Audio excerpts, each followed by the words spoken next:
This is Michelle. Michelle is a second grade student, and she's challenged by sensory experiences during everyday activities that most of us don't even think about. When getting ready for school in the morning, she argues with her mother over brushing her teeth. Though this seems like a typical and appropriate thing to do in the eyes of her mother, to Michelle, the peppermint toothpaste tastes like fire in her mouth.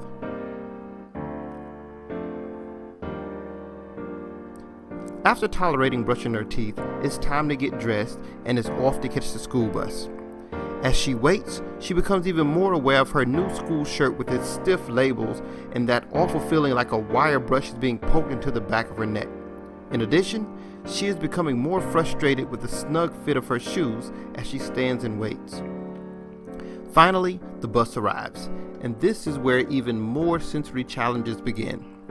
When entering the school bus, Michelle quickly runs past the bus monitor's haze of cologne and rushes toward a seat at the back of the bus.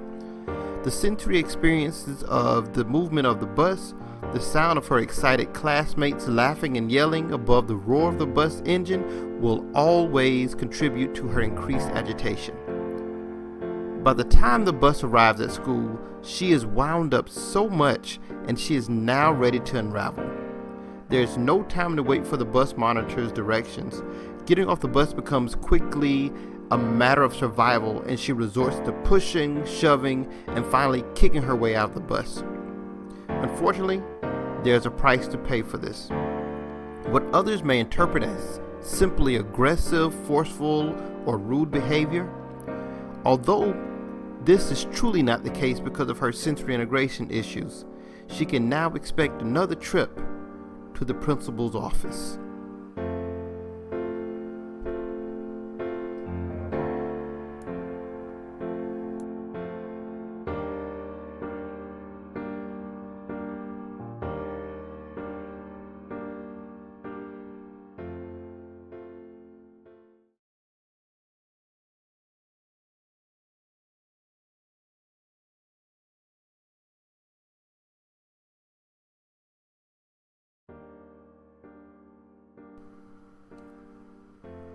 This is Dominic.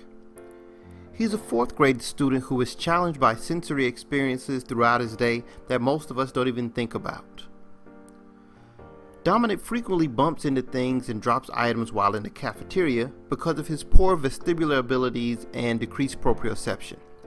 This always makes him feel self-conscious, and he tries to be careful and watch every step he takes.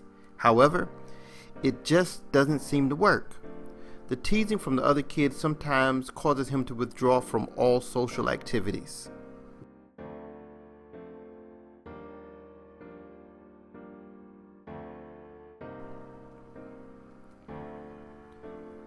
Dominic often hands in illegible assignments that most of his teachers are unable to read or decipher. The letters aren't formed well and are poorly spaced. Sometimes his sentences look like one long word. This reflects on the challenges of him holding a pencil in his hand and making precise movements to achieve legible handwriting. Concentrating on his schoolwork too intensely has even led to him falling off his chair.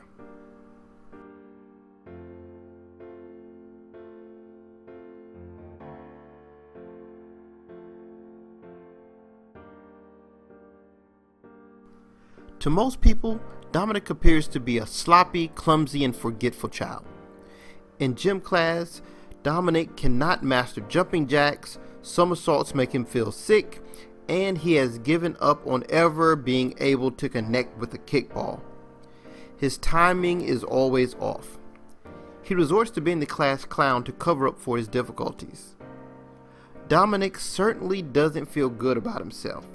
He can't do what other kids seem to do so effortlessly, and then there's the teasing, which leads to his aggressive behavior and winding up in the principal's office.